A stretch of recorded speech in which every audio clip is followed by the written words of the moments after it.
So we're on day 123. Your thoughts need boundaries. Your thoughts need boundaries.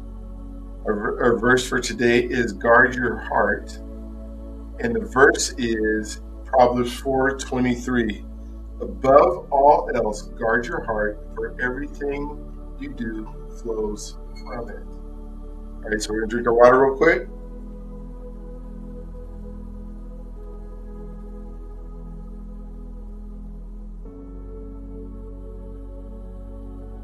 We're hydrating before we're caffeinating. Hydrate before you caffeinate every single morning, and we do that together. Myself here on the bottom.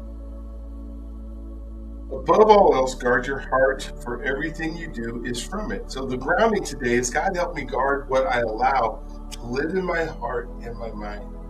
We've been talking so much about the mind, and we think about our soul and the things that we allow to come in, and we're talking about guarding the frontal cortex and not being overloaded, and all the things that we've been talking about over the last few days.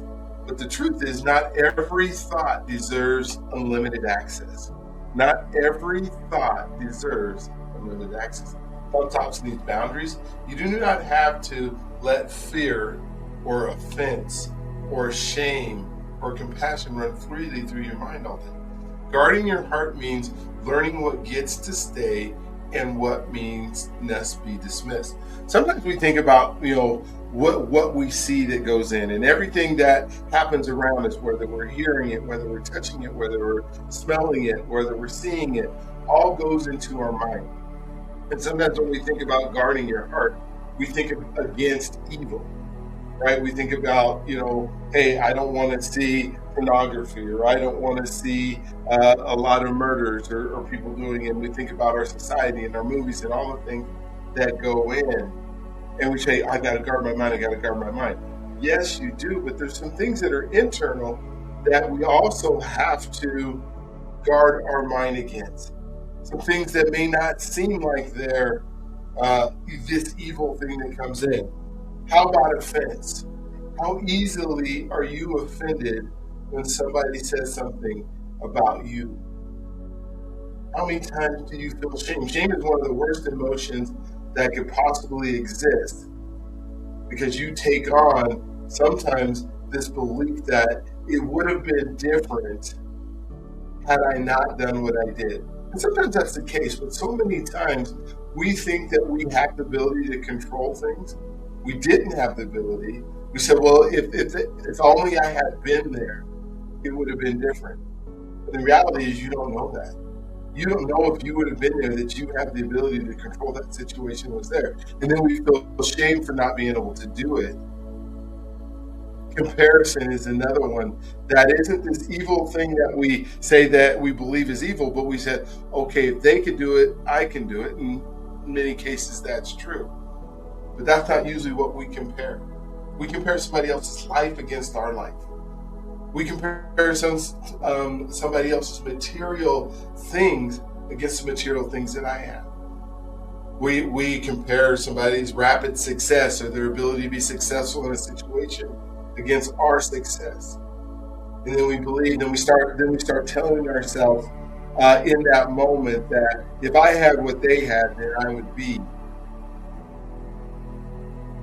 But you don't know what they had. You don't know what they grew up. You don't know what their experiences are.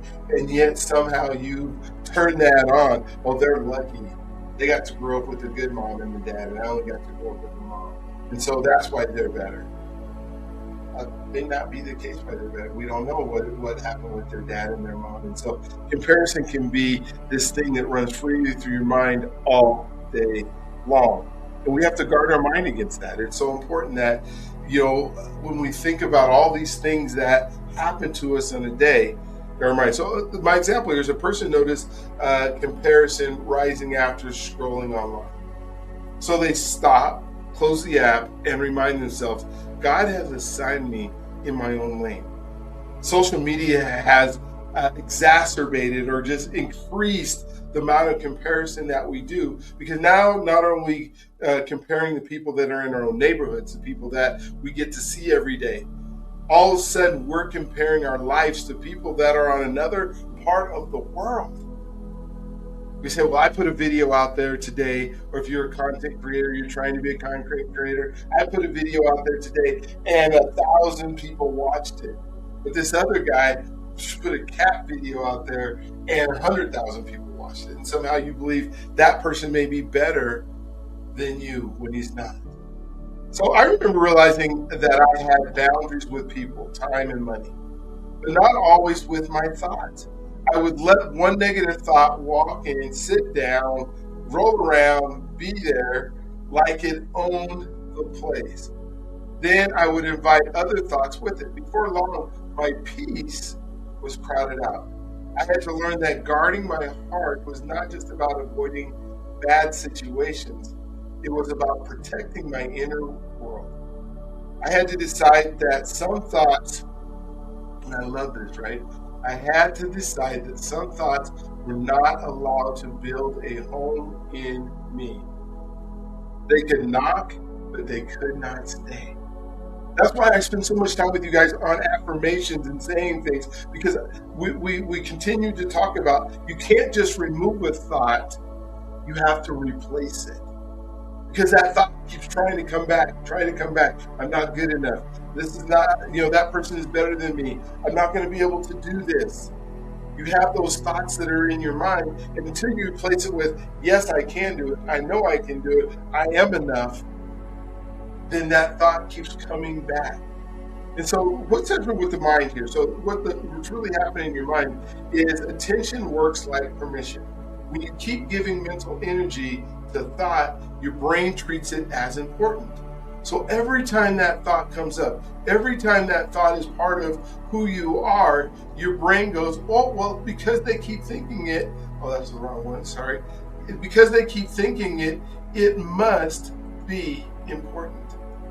And it's not. It's not important, and it's not something that you should be worried about, right? Your brain treats important. Setting mental boundaries interrupts rumination and helps reduce emotional intensity, connection, and unwanted thought loops. This makes space for healthier focus and clearer regulation. So just setting mental values. Well, how do you set mental boundaries? You do it by the things that you replace the thoughts with. I would love to say that you can say, okay, I have a boundary that thought is never going to come into my mind again, right? Oh, no, it doesn't work that way. You have to intentionally make sure that you're setting those boundaries yourself. So the heart connection here is what you allow to stay in your mind eventually shapes, flows in from your life. So your thought needs a boundary today. And how do you set a boundary today? Is you say it to yourself, you say it out loud. Remember we talked in, I think it was day 100, where we really talked about how you say things enters your mind differently than when you think things. So one of those thoughts comes up, well, I'm not good enough to do this. Then you say, wait, no, stop. That's a boundary. That thought has to go away because I am good enough. And here's all the reasons why. And you can reinforce it with things that have happened in your life that you can reinforce what that boundary was. So the practice today is when a draining thought returns, say, you can pass through, but you cannot live here. You don't get to stay in this place. That's got to go. And then the important part is you replace it with, and this is why, because I am able to do all things in Christ. Or you find a verse that is in the Bible that can reinforce the correct thought, take away. So the blessing today is, may your heart be guarded, your mind be clear, and your peace be protected. The prayer is, Father, help me guard my heart with wisdom and protect my mind with truth. So the reflection, as we do every single night, I'm going to put it into your chat right now, is, and the first one is always the answer yes. And if you're not finding a yes, ask yourself why it's not a yes. Do you think thought needs boundaries? Answer is always yes. What kind of thoughts are hardest to stop entertaining? Think about that, because if you can identify that thought, it's easier to get away.